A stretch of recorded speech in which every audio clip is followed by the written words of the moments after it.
So, hi everybody. We are officially live. So, for those of you that are expected to see Georgie's face, Georgie's away this week. So, hi, I'm Zoe, and I'm going to be looking after you for the next hour. And I have got the gorgeous and lovely Shaheen with me. So, you've got two amazing SIRPA practitioners to tap into our expertise and ask us questions and all of that. So, we are going to have a great time. Anyway. Usually it takes a little bit of time just for people to get to us and kind of watch. So in the meantime, we will chat away. And if you are listening to this and watching us and you have any questions, you want to ask Shaheen and me any advice, or you want to kind of join the conversation, then just pop the comments below and we will keep an eye on them and answer them as we go along. So how are you, Shaheen? How's your day? I'm really good today. I was just saying to you earlier that I've chosen a really nice flowery scarf to cheer my mood. So it's done the trick. I do love the fact we can do these little things. And I was saying to you that I love the colours of that scarf. It's really, really bright, fabulous. It's interesting how clothes can make a difference to our mood. I think we kind of sometimes forget about these small things. Mine's necklaces. I always notice, and I always love your gorgeous. I always think, oh, brighten my mood with a lovely different necklace. Yeah, absolutely. No, I'm doing really well. Just come back recently from a little breakaway with the family. We went to Bath and we did a couple of days in Oxford. So that was really lovely. So I feel recharged and definitely more relaxed than I was. It seems to be a long time coming this last couple of years, doesn't it, that getting away? We were just, we were grateful for the fact that we could just get away, and we didn't want to do the whole abroad thing. Yeah. That's stressful, so yeah. Yeah, I've made that decision. I was supposed to be going to Switzerland this year, but we've changed and we're going to Devon and Cornwall. So, yeah, I think a lot of people are just choosing to stay a little bit closer to home this year and in the UK. And I'm so ready for getting away. Mine's not for another couple of weeks, but it just feels like it's been ages. That's not true. I have been and had, a few days here and a few outings and things. But I think that kind of longer period away seems to... I know what you mean exactly, yeah. You just need that little bit of a good week or so, don't you, to feel like you've had a break away from home. Yeah, no. And yeah, I still wonder about the kind of opening up. If I'm being completely kind of truly honest, and I think we should be in terms of how we feel, the opening up of things has kind of rattled me a little bit. I've kind of got used to being here in my little studio office and that kind of life, and now sort of getting back out to the world and going, oh, I know the feeling with myself working my business from home. You feel sort of safe and cocooned, and then suddenly you're out there. It's like when we were away in Bath and Oxford, and you don't really know. I mean, obviously everyone's different. We respect everyone's wishes, but it's still kind of strange, isn't it, when you're out and about? Your distance and the whole mask thing. Are you wearing it? Are you not wearing it? And some people are still more cautious than others. So yeah, it's kind of embracing all that as well. Just it's a tricky one. Yeah, and I think it's interesting, sort of from the field that we work in, about the effect that has on your nervous system, and just feeling a little bit more unsettled, a little bit more agitated. So I personally have kind of upped my self-care regime at the minute, just to kind of calm that back down again. Good for you, and always going back to that slow, deep breathing. We know it works. And I've been in the past. I wasn't able to notice that. I'd be getting further down that anxiety and fear road before I actually noticed and did anything about it. And that's something that I love about this work, is that self-awareness piece, and suddenly being able to recognize that in yourself a lot earlier, so that then you can think, oh, hang on, this is sending me a little bit, not sure about this. And then you can dip back into that toolkit and say, right, okay. So I've been doing yoga first thing in the morning, just 10 minutes of... Same here. Oh, good for you. I love it. It starts the day off so nice.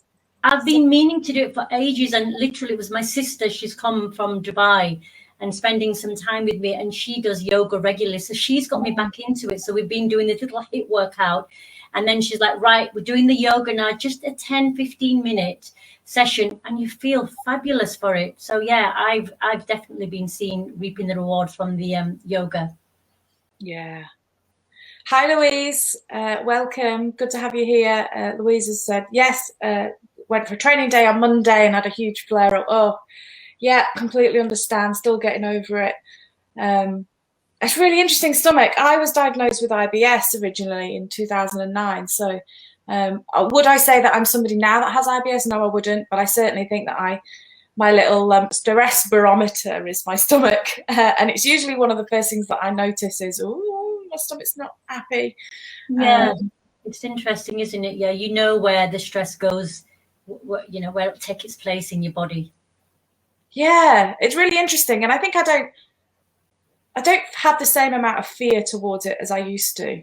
I used to, every time my stomach flared up, I was like, oh God, no, what's going to happen? And you kind of go down that mental fear and worry. And I don't do that anymore. I'm just like, oh, thank you. It's suddenly kind of my barometer. It's kind of gone, oh yeah. And because my body's so much better at noticing what's going on than I am. So it's a cue for me to kind of sit and check in and say, oh, hang on. What's going on? It's crazy, isn't it? I know. I mean, once you understand how to manage the fear, then it's like you feel so empowered.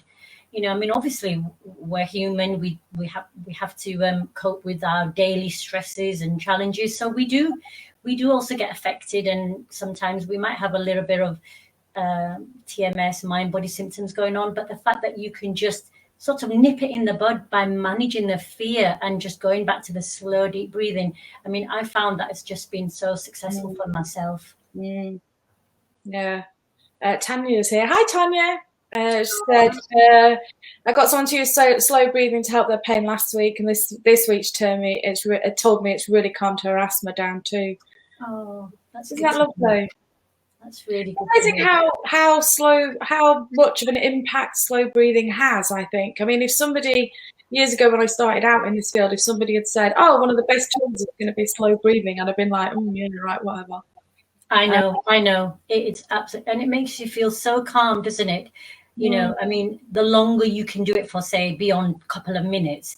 And I certainly advise every one of my every client that walks through my door, reflexology or, any of the massage clients that come through to me. I mean, most of them do come because they're suffering from stress or some other kind of symptom. And I always give that as an aftercare tool. They all implement it and all swear by the effectiveness of slow, deep breathing. So, yeah, I'd say it's just a godsend to us. Yeah, and it's free.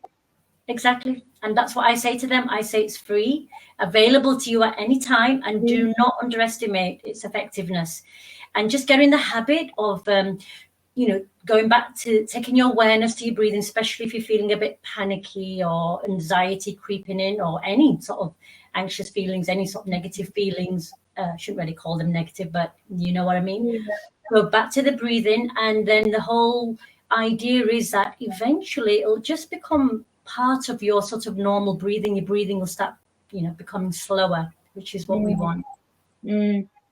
I was saying recommending somebody the other day about when was the last time that you just sat watching the world go by, and I was like, oh, I've kind of missed that. Just giving yourself that time and space to sit and watch the world go by when you're not running around doing your to-do list. You're not running around trying to get everything done. You're just kind of sat enjoying what's happening in front of you. So interesting you should say. I haven't done that in ages. Never mind recommending it to other people. It's a bit suddenly like a reflection of, oh yeah, that's something I haven't done for ages. Yeah, so interesting you should mention that, Zoe, because I came down with COVID myself a few weeks ago, and I was ill for quite a long time with it, as were other members of my family. And it's so weird. You'll be able to probably relate to this. But after I recovered and regained my health, and now I'm pretty much 100%, I so appreciate the small things. And I do now every single day appreciate how beautiful my garden is. And I take myself out there, sit on the garden swing with a cup of tea or coffee, and do nothing. I just try to be mindful and just there in the garden, just enjoying those lovely vibes from nature around me, and it's just fabulous. You know, it is all about We kind of lose it, don't we? Sorry, we kind of lose it and forget, don't we? Yeah, we lose it in that fast-paced living that we do. So it is about slowing down, just slowing down slightly. Yeah, I think there's a whole load of guilt that comes with it. Like, you feel like you should be doing stuff. You should be, you know, whatever. There's always stuff on your to-do list. There's always tasks to do. There's always things. So you kind of feel like, oh, you know, I should be getting up and doing X, Y, and Z. And it comes with a kind of boatload of guilt for sitting there. But I think it's so powerful. It's so good.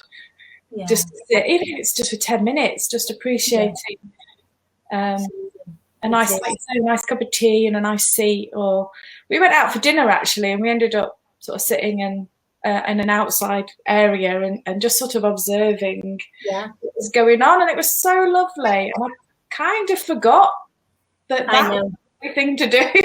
No, you're right, Zoe, because that was one of the things that I really enjoyed doing when we were in Bath and when we were in Oxford. You know, obviously two very beautiful scenic places to be in. Just sitting, you know, and enjoying a drink and just doing nothing, just being at peace with yourself, and it so recharges your battery.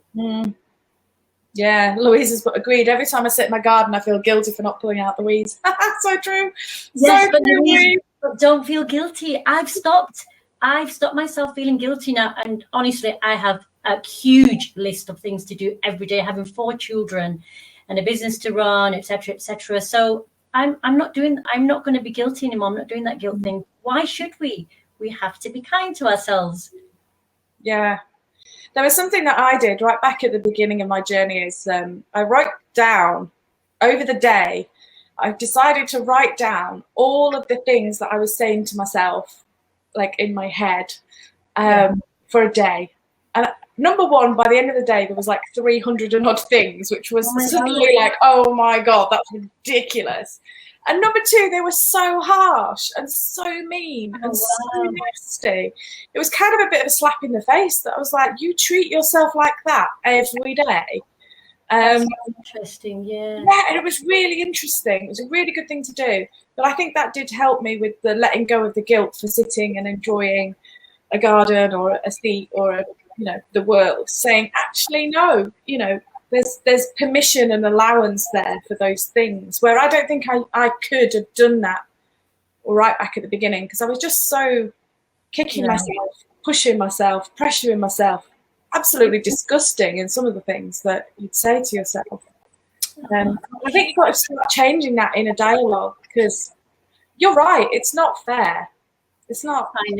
I know. And as a busy mother myself, I used to really beat myself up too, just, like having this ridiculously long list of things that I had to achieve by the end of the day, and then just feeling like really depressed that I hadn't even got through a quarter of it. But now I don't do that. So what I now do is I do have my list of all the things that I need to get done over, say, a period of over a week. I just declutter my mind. And then something's popped up on my screen. And then what I do is I make a realistic list for day to day, just like maybe take a handful of things that I aim to do. And I, just tell myself, okay, I'm going to just try and do these today. And I feel less sort of burdened by having just a more realistic, shorter list.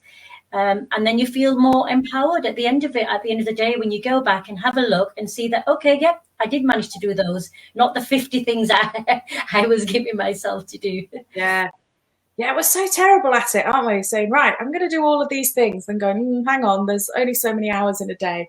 Realistically, I could do 2.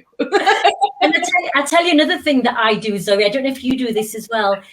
Now what I do is that if I, in my list of things to do, I make sure that I break the big things down into small things, rather than say, okay, sort out my bedroom. I'll have maybe sort out my bedroom 20 things in that list, in that point, and then I go through each one, because that's impossible. You're dying to tick off that one point, which is going to take you days or weeks to do. So I make sure that each task is broken down into more sort of like doable things. So that's a good strategy. Yeah, do that.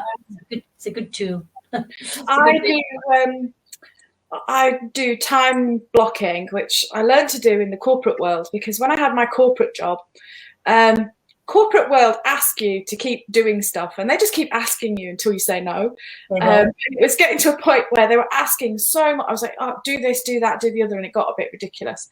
So what I decided to do was time blocking. So I would have blocks of time in my calendar for certain things and certain projects, and then and it included my lunch and included my breaks. So I blocked out time for everything that I needed to do. And then when the calendar was blocked out and it was full, if somebody came and said, can you do X? I'd say, okay, this is my current commitment. Yeah.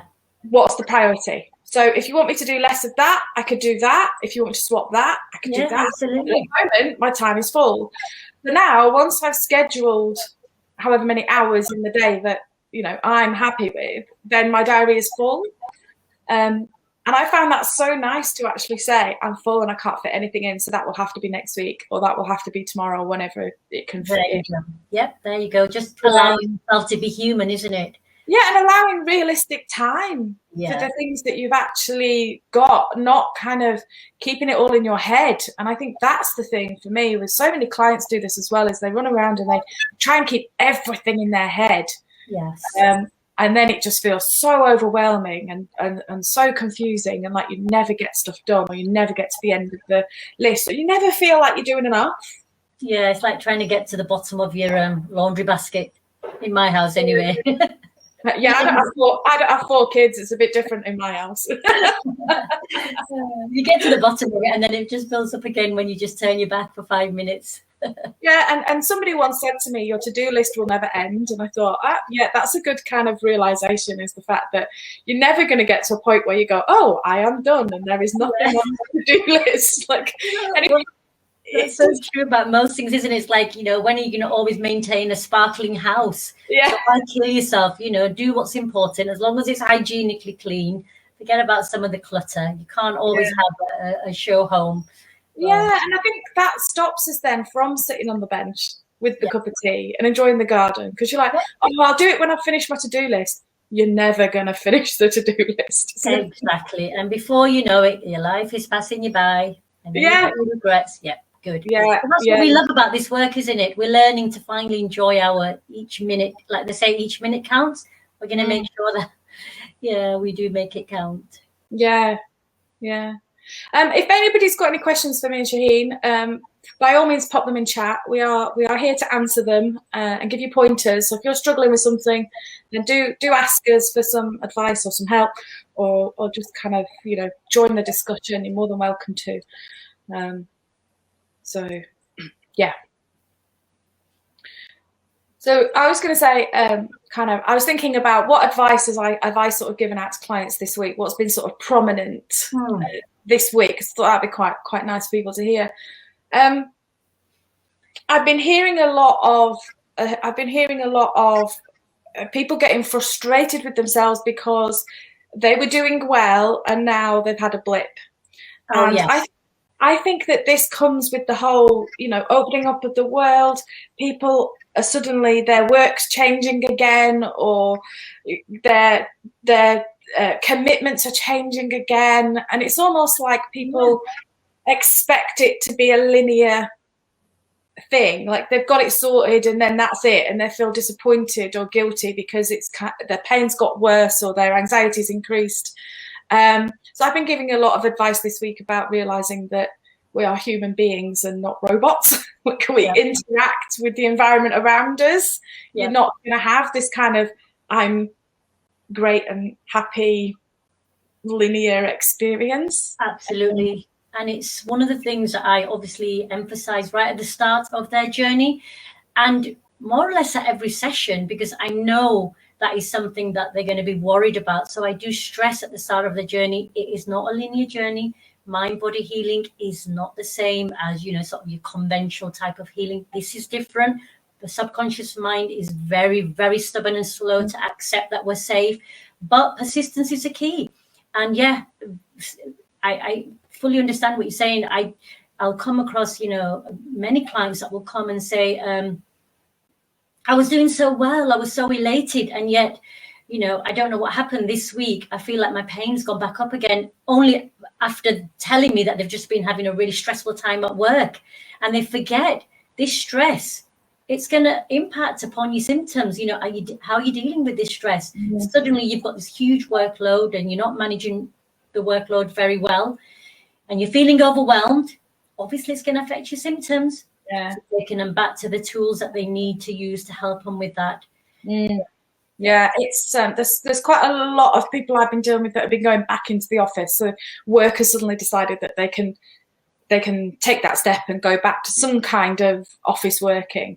But that brings up a whole load of what ifs and maybes, and people saying, you know, I'm really quite nervous about going back into the office, but not relating that to the fact that their pain or symptoms or whatever have increased. And you're like, okay, you know, learning that those two things coexist, mind, body, everything works together. So, and it's okay that you feel nervous about taking that step. And I think there's something in there about compassion or permission or, you know, acceptance that it's okay that that is a big step for you, or you're not sure. And, you know, most of them said, oh, you know, I know full well after the first couple of days, I'll be like, oh, we're just carrying on.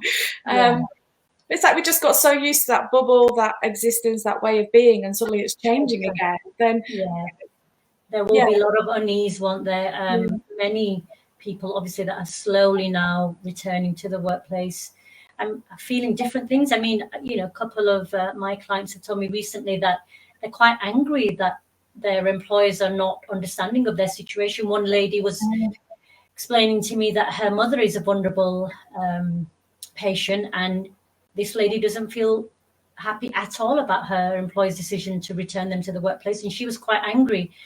And she was having symptoms, and explaining to her that, you know, these emotions will then affect your symptoms. So just being aware of that, understanding that it will, and then obviously going back to, you know, the tools that I'm advising. Yeah, there will be spike, I guess, in their symptoms if they are returning and they're not happy about that decision. Yeah. Louise has just put, for me, it brings up resentment, to be honest, because it seems unnecessary. I think that's really interesting, isn't it? It's really unnecessary about the returning to the workplace. Yeah, give us a little bit of detail there, Louise, in terms of that, because it'd be really interesting to know more. But yeah, resentment, definitely, I've heard that a lot. Yeah, so resentment in terms of going back to work, because it seems unnecessary to do it. Yeah. Especially where you can continue to work. You know, if you've been doing it fairly successfully, and the nature of your work allows for you to continue to do that from home, or even maybe maintaining it on a part-time basis, it can be done. So for those that need to, they should have that allowance, permission. Yeah, and it's difficult, isn't it? Because in our heads, there's we all have an opinion. We all have our own life. We all have an opinion. We all have what we think should happen. And I think mind body symptoms happen a lot where what we feel should happen isn't what's happening, because of that control. It feels like it's out of your control. It feels like somebody's making a decision that you don't agree with, you know, and that brings up all sorts of anger, resentment, frustration. Exactly. And that is what then leads to driving that system to have the symptoms, and especially if the decision for that is outside of your control. So, you know, you're not going to waltz in the office and suddenly go, hey, manager, change your mind. Like, you know, it's that element of something's happened and I can't change that, or, you know, make a decision. Yeah, sure, yeah. Lack of control, feeling trapped, those kind of feelings can influence your symptoms. Yeah. So Louise has put, I'm happy at home and was actually employed in January, so I've never been in the office. I don't mind the odd training day, but there's no need to go back in regularly. Yeah, it's a difficult one, isn't it? It's certainly come up a lot in the sessions that I've been running this week. So you're certainly not alone in those feelings and in dealing with that. So What have I been advising people? I've been advising people a few things this week. Number one is to think about what you can control and what you can't control. What elements of this are within your control and which ones are out. Yeah, your sphere of control. Yeah. Yeah, because a lot of the times, if you spend 75% of your mental energy thinking about stuff that you can't control, it's very disempowering. So I think figuring that out and going, whoa, hang on, how much is this actually within my control and how much of this can I do something about? I've also been talking about mindfulness and saying, it's okay to find this transition hard, and how do we show ourselves compassion and kindness towards that journey as well. It's interesting you talk the things that are in and out of our sphere of control. A couple of my clients found that literally just stopping, all news, that was what was causing them a lot of anxiety. Just being bombarded with all the stuff in the news that you don't really need to hear constantly. So advise that they cut down on that, and that made a massive change to their state of mind. So I don't know if you found that with any of your clients, just how the news can affect their mental health, especially if you're inclined to over worry anyway. Yeah, and I think as well, it's the amount of information that your poor brain has to process in a day. And at the minute, just those decisions about life, what you're going to do, how you're going to manage that is quite requiring. And then to add in a whole heap of more information, and your brain's just going, I feel overwhelmed with all of this and I can't take all of this in. So I think, for instance, I've definitely turned off notifications on my phone, turned off everything that pings, pongs, updates, flashes in, all of that, because I want to go and look at those things when I'm ready to go and look at them, and not kind of just have these things bombarding my life all the time. Yeah, it's a massive one, isn't it? And yeah, that does come in my list of advice to mostly advice that I give to my clients, managing your social media. If you feel that it's affecting your health, then putting strategies in place. And like you're saying, the mindfulness, for example, just something as simple as when you wake up in the morning, well, first of all, don't have your phone next to you. Don't reach out for your phone. I know that we think this is common sense, but a lot of people, this is something that you just don't think to do.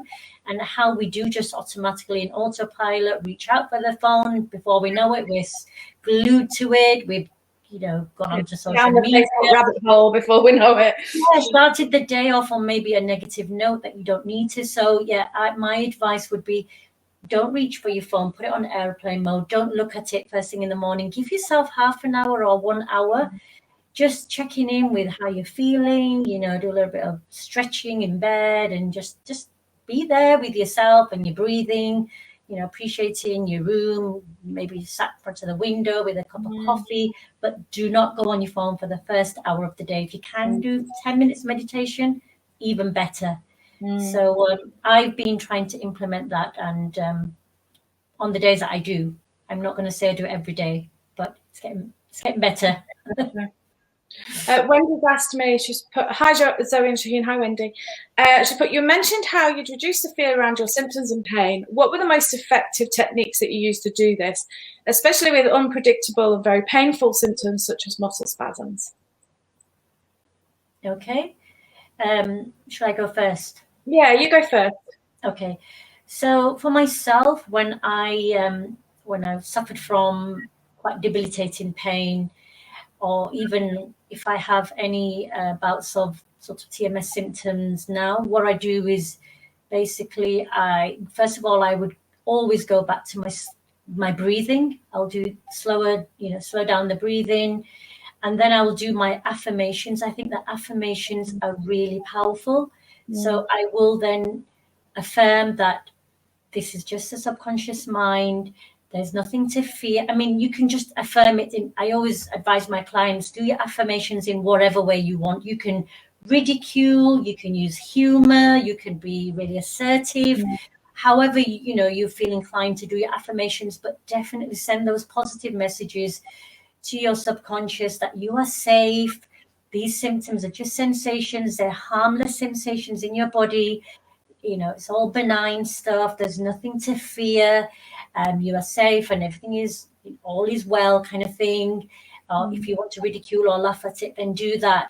And I know it's difficult. I'm not saying that it's easy to do that when you're in pain, but you have to just try to have that air of indifference around your symptoms, and then just distract yourself, go about your day, try and do something that you enjoy. And I mean, for myself, I find that after a while, and if I just try to forget about them, I do find there's a difference is made, and either the pain level will come down or it'll just completely disappear. I love that. Yeah, what do you find works for you? I think it's really good having me and you together, because the TMS symptoms that we experienced were so different. Like yours was a back pain and kind of that physical thing. So mine was IBS and anxiety. So mine was a different kind of pain. It wasn't like a physical pain. It was just the fact that every day I felt miserable, sick, low, full of anxiousness, those sorts of things. So it's more like it's kind of ongoing-esque. So for me, in terms of changing my fear, it was learning how my brain works and how my body works. And that was really, really beneficial, because at the beginning I felt like I was ill, falling apart, something was wrong. And I think the more that I educated myself to say, this is how my autonomic nervous system works, my body is normal, it's functioning fine. That kind of really changed it. And then the other thing that I mentioned at the beginning was changing that mindset to understand that it wasn't there to hurt me or to get in my way. It was there to protect me and look after me. And it was a barometer. And for me, the thing that came up for me was you're not being kind to yourself. And that came through so clear. And then the minute that I started going, I'm listening. So instead of fearing and anxiety and all of that to do with my symptoms, but saying, okay, hang on, what's going on for me? What's been going on in my life? How do I genuinely feel? And kind of just spending that time with myself, listening and being heard. That was the minute that those symptoms really changed for me. And then from there on, I saw that symptom as my barometer. It only comes back when I'm doing two things, and that's my personality. I'm either completely ignoring myself and pushing myself really hard, packing my calendar full of too many things, and that's always, or I'm not doing it kind of related, but I've not done anything for me. I've not done anything nice. So the minute that I kind of get those symptoms now, I kind of go, oh, hang on a minute, what am I doing? And then I'll look in my calendar and I'll book something really nice, whether it be, going for a coffee with a friend or booking a spa day, or, whatever it is, something for me that really fills me up, and I kind of reset my pressures, because I know full well that's what I'm doing. So I think there's self-awareness and learning for me. Absolutely. And you're right. Going back to when the symptoms flare up, or when you're aware of them, particularly if it's pain, but even if it's anything else, like you said, IBS or anxiety, but always being aware of the fact, then it's just that understanding, isn't it, that it whatever your brain is sending you is it's a protective mechanism. And I think it's really easy for us to forget that, especially if you've got like intense pain. It's easy to forget that it's just a protective mechanism. So obviously the prerequisite is that you've had all your tests carried out and everything is, anything sort of sinister is being ruled out. So then that it is benign if you're suffering from this pain. So then just being aware of the fact and reminding yourself that it is a form of protective mechanism, and that could also be part of your affirmations, that, okay, thank you, like you were saying, acknowledging, thank you for sending me this pain, just lovingly acknowledging that. And sometimes I found that works for me, that approach, just being thankful for the fact that your brain is just trying to protect you, and then just working on soothing the nervous system, like you said, doing the self-care. And I myself recently have taken to do more self-care for myself, like booking myself in for treatment, reflexology or a lovely body massage, just knowing that that's what I need, and really reaping the benefits from that. So self-care, really important. Yeah, I love affirmations. I've used those for many years. They're really powerful, really powerful. And actually, you've reminded me, because I haven't kind of tapped into mine and read them for quite a while, so I need to pick that up again and kind of just, you know, refresh them and have them there each day, because I think you can very easily get into a certain pattern of thinking. And affirmations are such a great way to kind of go, whoa, hang on, this is the pattern of thinking that we want to. True. Because sometimes until you start thinking about that, affirmations can, until you start to think about positive affirmations, you're not aware of how, you know, to what extent you have that inner negative, you know, inner chatter going on in your head. And you were saying earlier, you'd made that list and you'd realize how you know, maybe sort of day to day speak to yourself. And I myself, before I did this work, positive affirmations I was not even aware of anything like that. And, you know, I read some of Louise Hay's book and I learned more about it. And I really found it quite beneficial even to myself. And it's one of the things that I do advise my clients. And often they will say to me, but I don't believe that. So, you know, how can I say that I'm awesome or I'm amazing or I'm good at what I do or whatever it is? But I've explained to them, or I sort of explained to them, that initially you will feel quite nervous about saying it. You'll feel like a bit of a fraud even, you know, I don't feel like that, but just don't worry. You know, your subconscious hears and believes everything that you say. Try to say it with conviction, try to say it with passion. The more you, you know, the idea is that you do it consistently. The more you say it, the more you'll start to believe it and it'll start to manifest. And yet that's how I feel about it for myself. Just something even as simple as I am enough. I've always been enough. I will always be enough. And that, I find that simple affirmation can sometimes be quite emotional for some people, just to say that. I started eventually doing it to myself in the mirror, and it took me ages to do it, but it was so powerful to be able to actually look yourself in the eye and say, I am enough, you know, and I will always be enough. And actually to look yourself in the mirror and say it to yourself, I found, number one, it was cringe-worthily difficult at the beginning, just because, as I said earlier on, the list that I wrote about my internal dialogue was horrendously horrible. And I think I'd probably been doing that for years. And so for years, you've been giving yourself this constant message of hatred and not very nice things. Don't worry. So when you do look in the mirror, you're not going to like what you see, and you're going to feel completely rubbish because you've literally took chunks off your confidence for years, throughout the day for years. So you're not going to suddenly, you know, power pose in front of the mirror and be completely comfortable with saying something like I am enough or you're amazing or whatever in front of the mirror. But you got to start rebuilding that relationship with yourself. And I think, you know, the more that you do stand in front of the mirror and the more that you do say, oh, okay, right, you know, and you do it, the more your brain kind of goes, yeah, actually, that is fair, that is true, that is, and slowly but surely you're repairing that relationship and repairing that confidence. And I have to say, it probably took me months to do that, to a point where I could actually do it and not feel cringy or, you know, about it. I actually say it and believe it, but it did take me quite a lot of months. Well, I think that is the key, isn't it? Just persisting with something, whatever tool it is that we advise to our clients, just not giving up with that, you know, just being fairly persistent with it, and repetition, being persistent, it, you know, will achieve what you're looking to achieve. It's all like like the combined effect of all these different things that you're working on. You know, the mindset is just as important as working on reducing the fear and the self-care and soothing the nervous system. It's, you know, it's just everything put together. You brought up to me something there about patience. I'm not very patient as a person.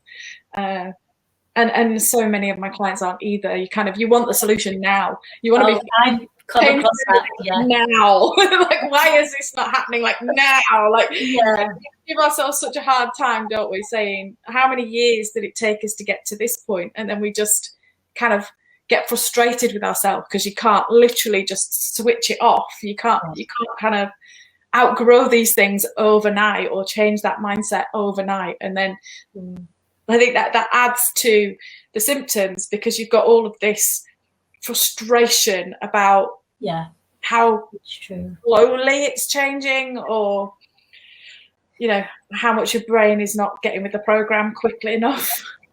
And I think most people that suffer from mind-body symptoms, TMS, vast majority of them are perfectionists, and it's why they've got to that stage. And then they find themselves wanting to implement you probably can relate to this as well with your clients, and even maybe yourself at some point.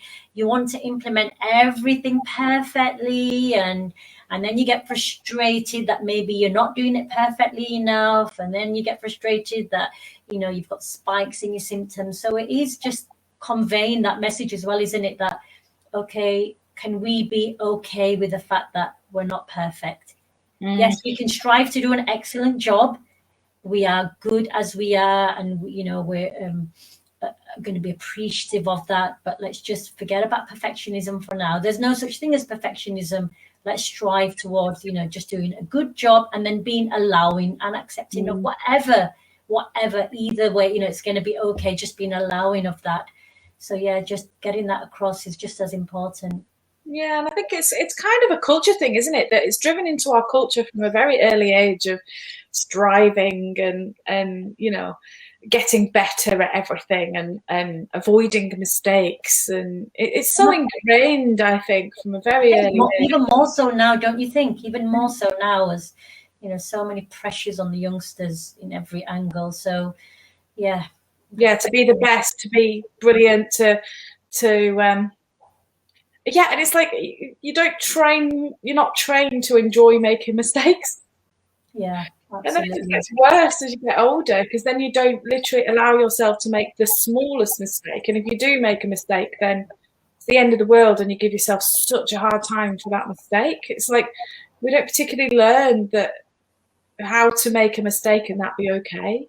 Yeah, and if you're if you've grown up always excelling and achieving and winning all the prizes at school, and then suddenly you're faced with challenges as an adult, and that's not happening anymore, some individuals can take it quite badly.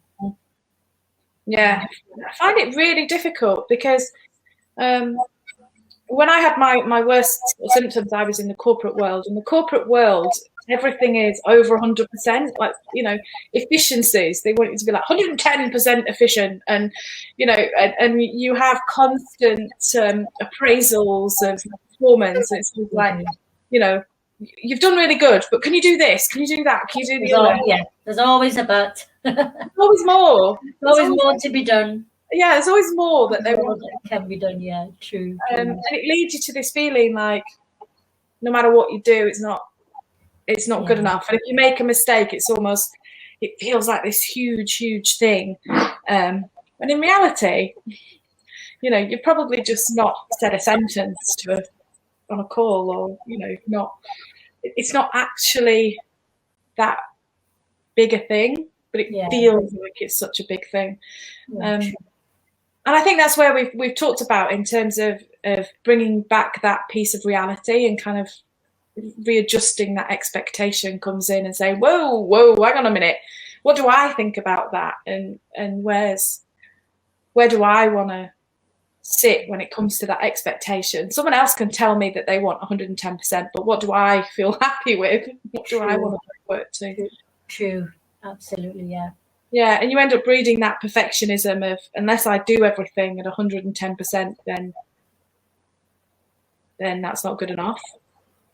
And I think this is where people who are perfectionists or highly driven and working very hard in their careers, that end up with chronic pain or chronic symptoms, it's difficult for them to kind of accept that these traits that, you know, have led to them working in this way, and the pressures that we're putting on ourselves, what we call self-induced pressures, it's often difficult for them to understand how that has contributed, you know, to their heightened stress response, and, you know, ultimately one of the contributing factors towards their chronic pain. So just explaining that to them. Have you found that sometimes they feel a bit surprised, like, but just the fact that I'm, you know, like highly driven, why should that, you know, give me chronic pain? It's all part of it. Things like migraines, RSI.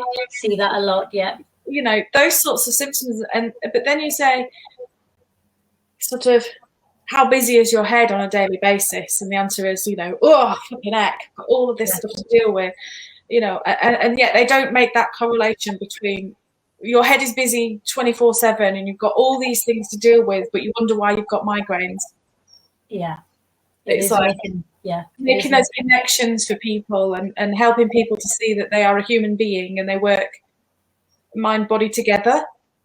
But that's one of our goals, isn't it? Because many people will have like extremely stressful lives, yet they won't connect the two. They refuse to connect the two because they're just not at that level of understanding that, okay, my stress, my huge amount of chronic stress is causing me to become ill. But I think there's slow shift now. We're moving more towards more and more people being aware of the fact that, you know, stress can make you ill, stress-induced conditions, chronic pain, all going back to your repressed emotions, your trauma, your stress. So that's one of our goals, is continually educating people about, you know, the connection between the two. And it's something that you just brought up there resonated with me around the day that I was sort of at my worst symptoms. If one of my colleagues had come to me and said, Zoe, you're really stressed, I'd have gone, no, I'm not. Yeah, absolutely. Yeah. It's that refusal to accept it yet. I couldn't see that. I was just a really strong, independent woman, getting on with my life, doing what I was doing, and actually quite good at it. I was like, no, I'm not stressed. I don't know what you're talking about. I'm not stressed. And again, it was that education piece. And I suddenly went, oh, You're right. I didn't feel stressed. I didn't even recognize it at the time. And I think part of it is that, you know, that over busyness that we enjoy, sort of get a buzz out of being like, we're busy all the time. You know, there's no time to do anything but just being busy. At what point, you know, does that become detrimental to your health? And I would say the point, because everybody's too busy to do anything. They say, you know, like you advise them, do this, do that. I'm too busy to do that. Well, you know, is it important for you? How important is it? At what point do you understand that your over busyness is going to cost you some health problems? And I think the point at which, if there's lack of work-life balance, if definitely they can hand on heart say that, yeah, I don't take time out for self-care, for just, you know, rebooting. I don't take time out for just doing a little bit of, you know, nothing or recharging, or yes, I am a bit harsh on myself. It is important for us to ask ourselves, if that's the case, then yes, your busyness is going to cost you your health, and that's when you need to sort of, you know, take that to task and, you know, reappraise. And is it worth it? Is that the price you're willing to pay? Yeah, because absolutely. I don't think people sort of hand on heart make that deal and say, actually, is it worth it? Is it worth this outcome? Are you happy with that? And give yourself a chance to go, actually, no, I'm not willing to pay my health. I'm not willing to live in this constant state of angst or stress or pain, or, you know, whatever the symptoms are that you're having. Actually, that's too high a price to pay. And I think that's the point, that you genuinely feel motivated to make changes, rather than making changes through willpower and forcing yourself to meditate every day or whatever it is that you're doing. It's when that comes from, I want to get up and do yoga every morning, because because my health is worth it and I'm worth it. And absolutely, yeah. that's coming from a much more genuine place. Yeah. And you just reminded me of something. I don't know if you come across this yourself with your clients, but sometimes I have faced a situation where the client has got so frustrated with, they've reached a point where the frustration has set in with their recovery. Perhaps there's been some improvement, but then as we've said, it's not linear. So then maybe they've had a little spike and then they become disconcerted with that. And then what happens is that maybe they reach a point where they say, but I just feel overwhelmed sometimes. I don't want to do all these things. Sometimes I feel like I just don't want to do all the strategies. And that's when I say, but you don't need to do them all. This is where you are kind of like missing the point. The things that we're advising are not things to do or tools to implement for the sake of implementing them. They're not, you know, for you to get you from A to B. When you just start to live your life with an air of indifference around your symptoms, then you will find that you will start to get better. Don't wait to get better. Don't wait to get better before you start living your life. Start living it now. So if, for example, we're saying, do the slow, deep breathing, do that because it's good for your health. It's good for you to do that. If you're going to do the meditation, it's a known fact that it's good for you. If you're going to do exercise and move the body, it's good for you. So these things are not like, okay, I need to do these things to get out my chronic pain. Do them because they're fantastic for your health, right? They're going to make you feel, and they're going to be good for your mental and physical health. And start living your life, because you'll find once you just forget about everything and start living your life, before you know it, your symptoms will start to slowly, you know, alleviate. And before you know it, one day you'll wake up and you're like, oh my God, the tinnitus is gone. Oh, I don't feel that back pain. Can you relate to that? Have you come across that? Yeah, it's the difference between a task list and a life change. And I think that so many people like do it as a task list, as I'll do A and then I do B and then I do C. And I do get it that sometimes when you're so entrenched and you're starting off your journey, you kind of have to get the structure, the kind of structure and the repetition in it. But I think it depends on where that decision to do those activities come from. And I think you're absolutely right. That decision can either come from a head decision because you're doing it because somebody's told you to do it, or a heart decision that you're doing something because you want to be a healthy, happy human. And the minute that it comes from your heart and you start doing things because you want to do them and you want a healthy, happy life, is the minute that, A, it feels a lot easier. It doesn't feel like it's a task list anymore. It feels like you're heading in a direction of a healthy, happy life, which is so powerful. That's right, because just feeling like it's a task list that in itself can then create more resistance and overwhelm you. So we're trying to before. Yeah.